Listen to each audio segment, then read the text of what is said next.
पिछले 2-3 दिनों के अंदर उत्तर प्रदेश सरकार से, यूपी पुलिस से एक मांग की थी कि गुलाम हैदर, सीमा हैदर के केस के मामले में सरकारी गवाह बनना चाहता है और उसके खिलाफ सरकारी गवाही देना चाहता है ताकि उसको सजा हो सके। और ऐसा करना 161 सीआरपीसी में हमें राइट देता है कि 161 सीआरपीसी में हमें ये राइट है कि हम अगर अपनी गवाही देना चाहें, और हम इसमें कोई स्ट्रेंजर नहीं है, हम इसमें डायरेक्ट पार्टी है, क्योंकि सीमा हैदर जो है वो गुलाम हैदर की वाइफ है, जिसके खिलाफ पाकिस्तान की पुलिस स्टेशन में भी एक रपट दर्ज है, एक एफआईआर दर्ज है। और बच्चों को लेकर के जो आई है उसके मामले में वो सब चीजें वहां पुलिस में लिखवाई गई है, जो नाजायज तौर से दुबई के रास्ते नेपाल होते हुए भारत में आई है। तो हम इसमें पार्टी हैं, और चूंकि गलत किया गया है, 18 लाख के मकान को 12 लाख में बेच करके वो वहां से आई है और उसके बच्चों को इससे दूर कर दिया है। तो हमने एक एप्लीकेशन दी थी, उसमें हमने कहा था कि हम 161 सीआरपीसी के तहत इसमें सरकारी गवाह बनना चाहते हैं ताकि सीमा को सख्त से सख्त सजा मिल सके, क्योंकि उसके खिलाफ सरकारी अधिकारियों के अलावा कोई भी गवाह सीमा के मामले में नहीं है। हमारी गवाही सीमा को सजा कराने में बहुत अहम है, बहुत जरूरी है।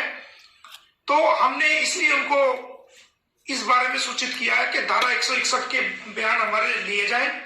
दूसरा, हमने जो मांग की थी वो ये मांग की थी कि सेक्शन 54A और सेक्शन 54A सीआरपीसी और सेक्शन 9 इंडियन एविडेंस एक्ट 1872 के तहत जो गुलाम हैदर के बच्चे हैं उनको आज तक दिखाया नहीं गया है, न बताया गया है, न उनको ये तसल्ली दी गई है कि भाई ये उन्हीं के बच्चे हैं, जबकि पुलिस अधिकारी सेक्शन 50 सीआरपीसी के तहत वो बाउंड है कि अगर वो किसी को अरेस्ट करते हैं तो उनके परिवार के सदस्यों को उनको सूचना देना बहुत ही जरूरी है। लेकिन किसी प्रकार की कोई सूचना गुलाम हैदर को आधिकारिक तौर पर ना दी गई है, ना कोई लेटर दिया गया है ऐसा, और ना ही उसको फोन कॉल्स द्वारा या पर्सनल कोई इंफॉर्मेशन। इन बच्चों की रिकवरी से संबंधित, जो बल्लभगढ़ से सीमा को अरेस्ट करके इन बच्चों को रिकवरी किया गया था, कोई भी इंफॉर्मेशन ऐसी नहीं दी गई है। तो हमने शिनाख्त परेड के लिए लिखा था कि हमारी शिनाख्त परेड कराई जाए ताकि हमें पता चले कि ये गुलाम हैदर के ही बच्चे हैं या उसके असल बच्चों को कहीं रास्ते में कोई नुकसान पहुंचाकर कहीं मार तो नहीं गया या कोई ऐसा नुकसान तो नहीं बचा दिया या बच्चे बदल तो नहीं गए, तो गुलाम हैदर अपने बच्चों को देखकर पहचान सके, क्योंकि उसके सामने आज तक ये बच्चे नहीं आए हैं कि वो उन बच्चों को देख सके। तीसरी हमने मांग करी थी कि सीमा हैदर को गुलाम हैदर अपने बच्चों को देखकर पहचान सके, क्योंकि उसके सामने आज तक ये बच्चे नहीं आए हैं कि वो उन बच्चों को देख सके। तीसरी हमने मांग करी थी कि सीमा हैदर की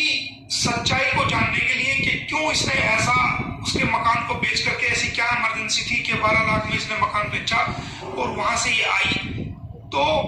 उसकी सच्चाई क्या है। उसके लिए इसका लाइव डिटेक्टर टेस्ट होना चाहिए था, इसकी नार्को टेस्ट होना चाहिए था और इसका ब्रेन मैपिंग टेस्ट होना चाहिए था। तो ये जरूरी था, चूंकि एक चरण पे मैंने देखा कि एक एंकर पूछ रहा है किसी लड़की से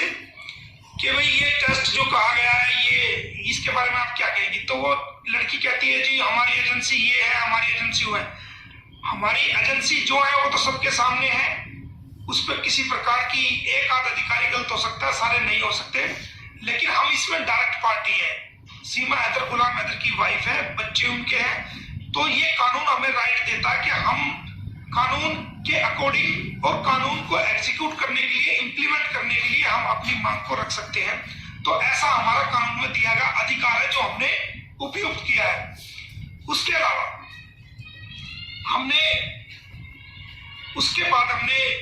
मैंने खुद स्पॉन्सर लेटर भेजा है गुलाम हैदर को वीजा देने के लिए भारत की सरकार को,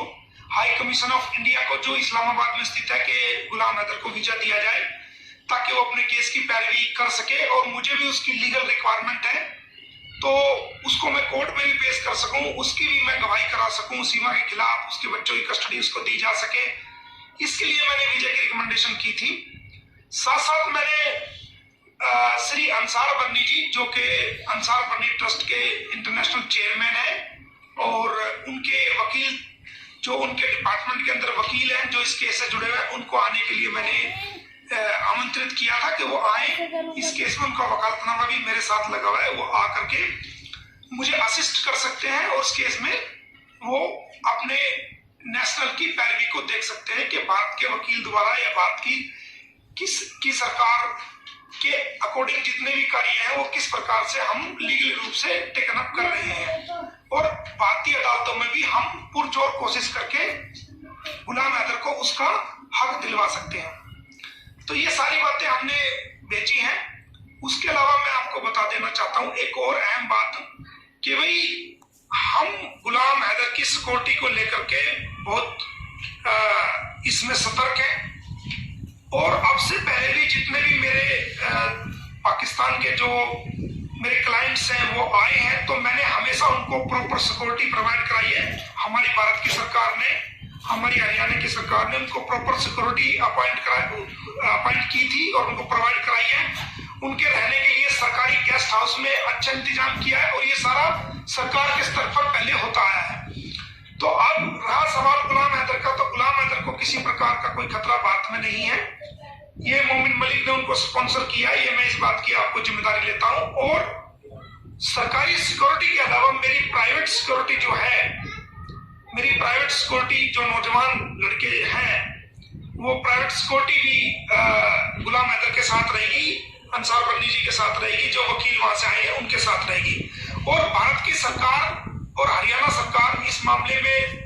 पूरी तरह सक्षम है कि वो किसी भी नागरिक को सुरक्षा देने के लिए हर प्रकार से सक्षम है। उनको जरूरत के मुताबिक जिस लेवल की सिक्योरिटी की जरूरत होगी वो भारत सरकार उनको देगी, और मैं इस बारे में भारत सरकार को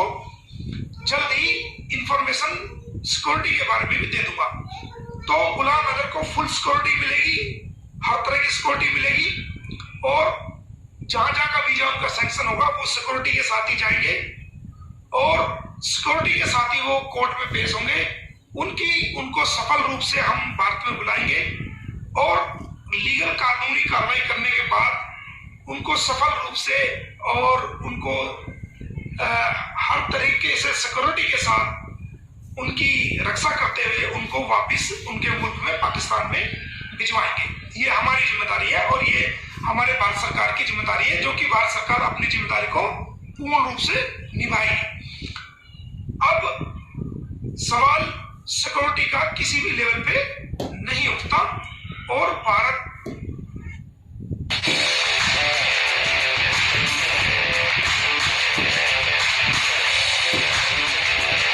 सिक्योरिटी के मामलों में संवेदनशील है,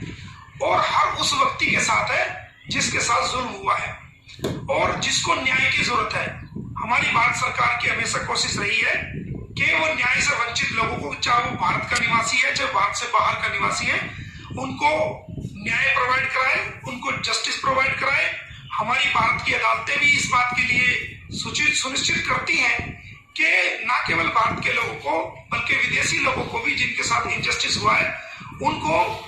पूर्ण रूप से जस्टिस प्रोवाइड कराया जाए, और लीगल प्रोसीडिंग के जरिए उनको उनका हक मिले। इस प्रकार गुलाम हैदर को पूरी